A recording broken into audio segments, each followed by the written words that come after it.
Yung mga lods, ngayon mga lods, manghuli tayo ng alimangong pula, kung sa Bisaya pa kagang. Kaya ito yung gagamitin natin. Tapos ito yung lalagyan natin. Yung gagamitin na lalagyan namin to ng tubig saka putik para yung alimango lalabas. Ayan, mamaya papakita ko sa inyo kung paano namin gagawin. Tara, let's go. Ito mga lods, nakita nyo tong butas na yan. Yan ang bahay ng alimangong pula. Pag nakakita kayo ng ganito mga lods, yan yung mga ano nila, yung mga dumi nila. Kaya ibig sabihin, pag may mga ganyan, ibig sabihin may laman yan. Kaya ang gagawin namin, lalagyan namin yan ng putik saka may tubig para lumabas yung alimangong pula. Kaya mamaya makukuha kami ng putik saka tubig para papakita ko sa inyo kung paano namin gagawin. Kaya tara, yun o. Ito mga lods, kukuha tayo ng tubig saka putik. Papasok dun sa ilalim ng butas. Kasi pag walang putik, yung tubig tuloy-tuloy yun. Kaya kailangan may putik para kumbaga nakatrap yung tubig pag may putik. Kaya dapat pagalawin natin. Yan. Yan. Lagyan mo natin ng mga putik.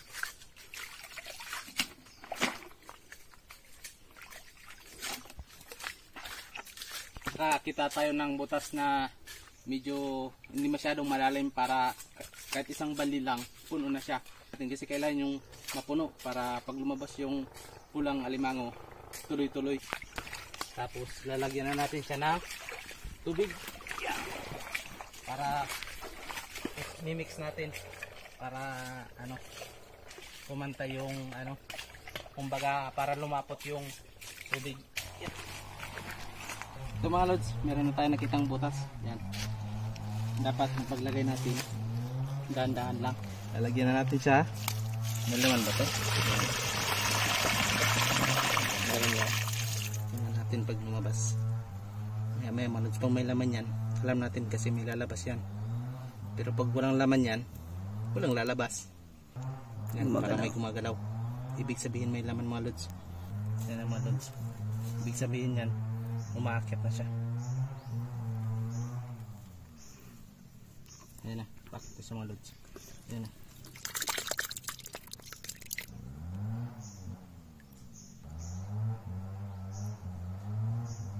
Sige na, kuha na yan.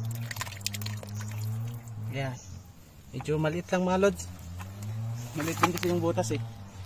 Ito na oh. Ay, mahagat yan. Medyo maliit lang. Ito yung nakuha natin, medyo maliit kasi medyo maliit na din yung butas eh, kaya medyo maliit. Pero pag malaki yung butas, mas malaki yung laman. Kaya dapat makahanap tayo ng malaking butas. Ito muna, hanap tayo ulit ng malaking butas. Tinatalian. Yung tulad ng pagtali ng alimango talaga. Ito, hindi na. Para pang madalian yung ginagawa natin, kaya ilalagay na lang natin sa sako. Tapos tatalian na lang sa taas. Yan. Yan.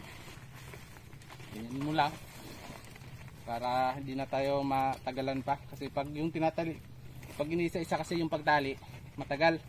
Ito ganyan lang, tapos ganyan mo lang, okay na. Iwan lang natin dyan, hanap tayo ng medyo malaki. Kadit lang, kadit lang. Walang puti. Sige na, lupon lang ni Pilaw. Sige lang, magalaw na.